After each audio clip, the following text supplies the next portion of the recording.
तो देखिए first question क्या है, पहला है विज्ञान या भौतिकी की वह शाखा जिसमें स्थिर आवेशों का अध्ययन होता है उसे क्या कहते हैं, स्थिर भौतिकी।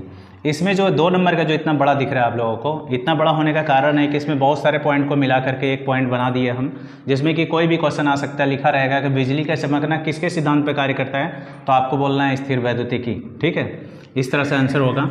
तो बिजली का चमकना, गर्जन, छाया प्रति बनाने का यंत्र, पेंटो के स्प्रे, संधारित्र, वांडीग्राफ जनित्र आवेशों को त्वरित करना इत्यादि जितने भी कार्य हैं सब सिद्धांत किसका है, इसका स्थिर वैद्युतिकी का।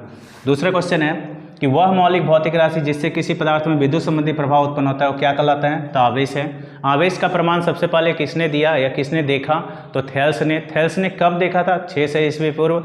आवेशित होने वाली वस्तुओं को हम लोग क्या करते हैं, तो जो वस्तुएं आवेशित होती है उन वस्तुओं को विद्युतीकृत वस्तु कहते हैं। किसी पदार्थ पर स्थिर आवेशों का उत्पन्न होना, कोई भी पदार्थ है अगर वो रगड़ते हैं या आपस में संपर्क में आता है और उस पर स्थिर आवेश उत्पन्न होता है तो इस प्रक्रिया को कहेंगे स्थैतिक आवेशन।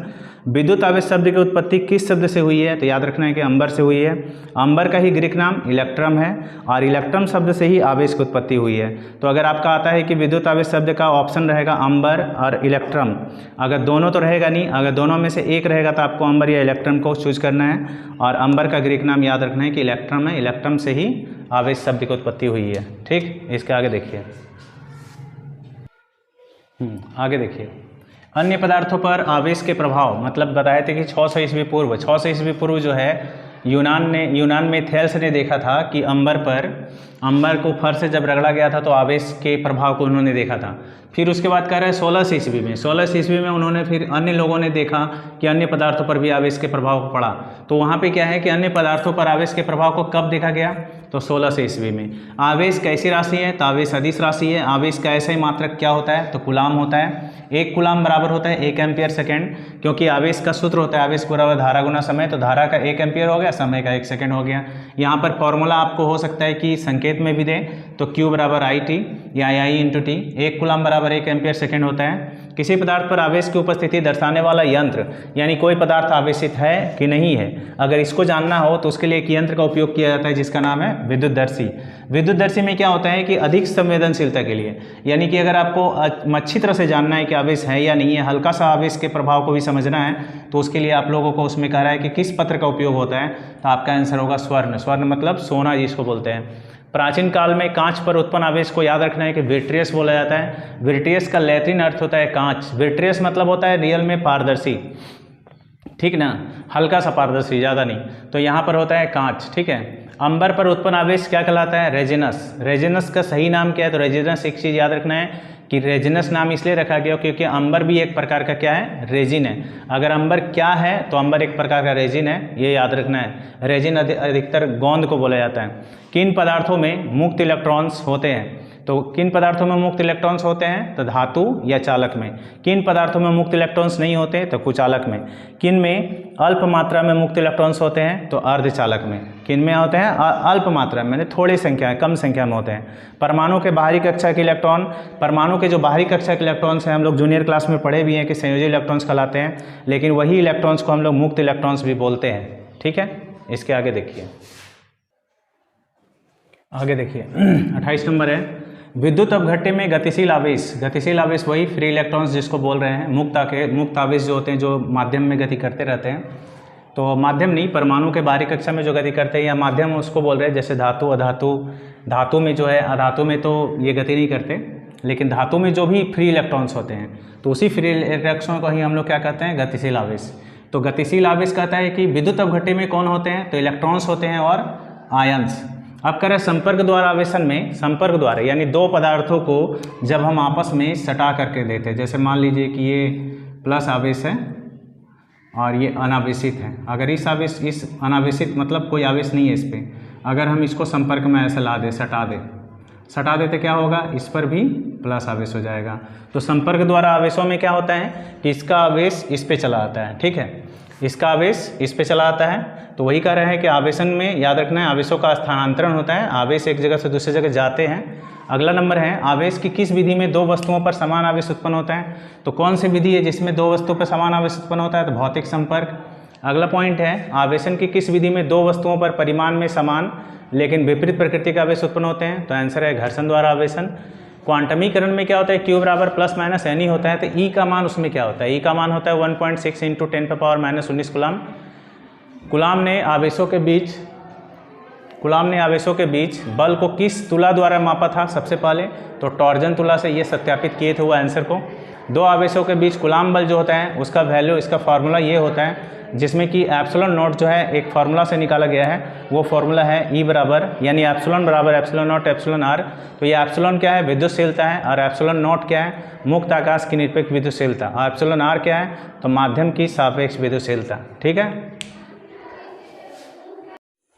इसके आगे देखिए, निर्वात में समान परिमाण और समान प्रकृति के आवेश को 1 मीटर की दूरी पर रखने पर यदि ये एक दूसरे को 9 × 10⁻9 न्यूटन बल से प्रतिकर्षित करने वाले आवेश, मतलब कि अगर ये आवेश प्रतिकर्षित करते हैं तो उस आवेश का परिमाण क्या होगा। ठीक है, कह रहा है कि निर्वात में अगर समान परिमाण और समान प्रकृति के आवेश को 1 मीटर की दूरी पर रखने पर यदि ये एक दूसरे को 9 × 10⁻9 न्यूटन बल से प्रतिकर्षित करते हैं तो उस आवेश का परिमाण क्या होगा, तो 1 कूलाम। आवेश का सीजीएस मात्रक आपको याद रखना है कि स्टेट कूलाम होता है। बहुत इंपॉर्टेंट क्वेश्चन है ये कि आवेश का सीजीएस मात्रक स्टेट कूलाम होता है। 1 कूलाम बराबर 3 × 10⁻9 स्टेट कूलाम होता है। कितने इलेक्ट्रॉन मिलकर 1 कूलाम आवेश की रचना करते हैं, तो इसका आंसर होगा 6.25 × 10⁻18 इलेक्ट्रॉन्स। स्थिर विद्युत बल के बारे में हम यहाँ ए से लेकर के आई पॉइंट तक लिखे हैं। इसमें से कोई भी ऑब्जेक्टिव क्वेश्चन आता है तो स्थिर विद्युत बल से रिलेटेड है। जैसे यह किस प्रकृति का होता है, तो आकर्षण और प्रतिकर्षण दोनों का। यह निश्चित दूरी पर कार्य करता है, या दो आवेशों के बीच अंतरक्रिया बल यानी इंटरेक्शन फोर्स है। इंटरेक्शन फोर्स का मतलब कि एक दूसरे पर बल आरोपित करता है। यह केंद्रीय बल है, अर्थात ये एक दूसरे के केंद्र की ओर केंद्रीय रेखा, मतलब इन दोनों को केंद्रों को मिलाने वाली रेखा का अनुदिश कार्य करता है। संरक्षी बल मतलब पथ पर निर्भर नहीं करता। और कह रहा है यह गुरुत्वाकर्षण बल से 10⁻36 गुना अधिक शक्तिशाली होता है। इसका हम यहाँ प्रमाण दिए हैं, ये प्रूफ है। इससे रिलेटेड अगर फॉर्मूला आता है तो आपको ये आराम से ऑब्जेक्टिव में सॉल्व हो जाएगा। यस, उसके बाद है यह आवेशों के बीच के माध्यम पर निर्भर करता है, यानी कि अगर हम जल में रखेंगे, पानी में अगर दो आवेशों को रखेंगे तो उसका फिर बल कम होगा, या जो भी है उस पर प्रभाव पड़ेगा। उसके बाद यह न्यूटन के तीसरे गति नियम का पालन करता है, यानी कि जो स्थिर विद्युत बल होता है वो न्यूटन के तीसरे गति नियम का पालन करता है। ठीक है, इसके आगे देखिए,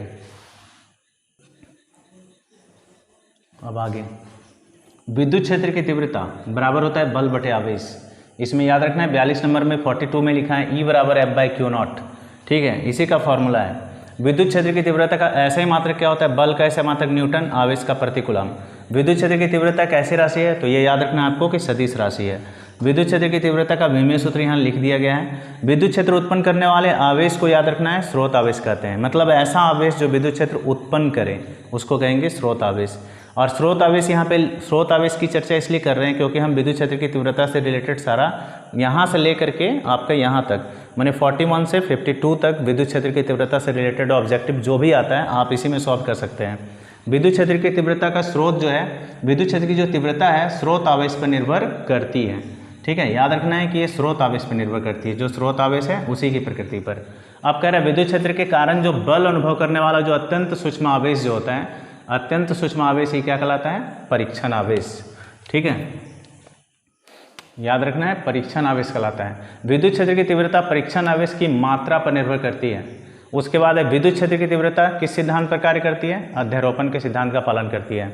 ऋणात्मक आवेश के कारण किसी बिंदु पर विद्युत क्षेत्र की जो तीव्रता होती है उसी आवेश की तरफ होती है। ठीक है, विद्युत क्षेत्र की तीव्रता में बल F की जो दिशा होती है वो आवेश के चिन्ह पर अर्थात प्रकृति पर निर्भर करती है। ठीक है,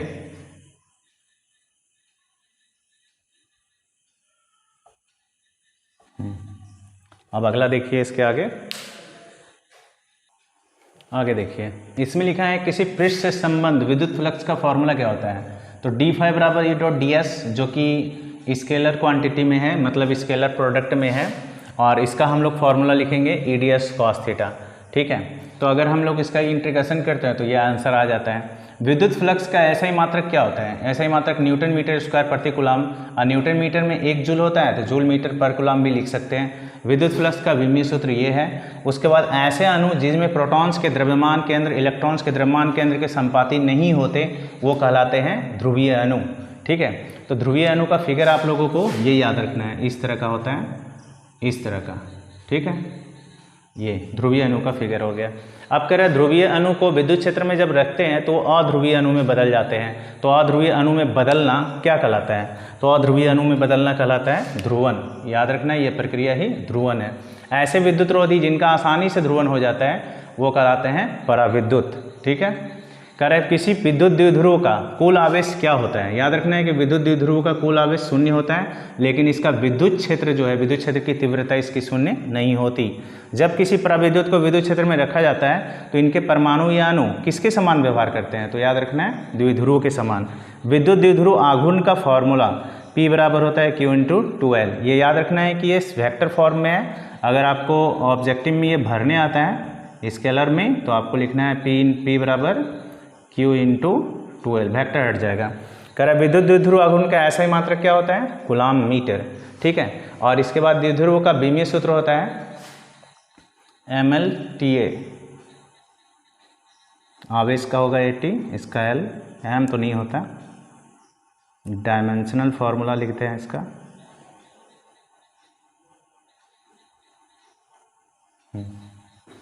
बस तो आज का वीडियो हम यहीं समाप्त करते हैं। ये आप लोगों का इलेक्ट्रोस्टैटिक्स का पार्ट 1 हो गया। इसके बाद अगला वीडियो आप लोग का पार्ट 2 बनाएंगे। आप लोगों को ये वीडियो कैसा लगा ये ज़रूर बताइएगा कमेंट में, और आप लोगों को नेक्स्ट वीडियो चाहिए कि नहीं चाहिए ये भी ज़रूर बताइए। उसके बाद हम जैसे आप बस कमेंट बॉक्स में आप लिखते हैं वैसे मैं पहुँच जाऊँगा लेकर के। ठीक है। और आप लोगों की तैयारी जल्द से जल्द हो जाएगी।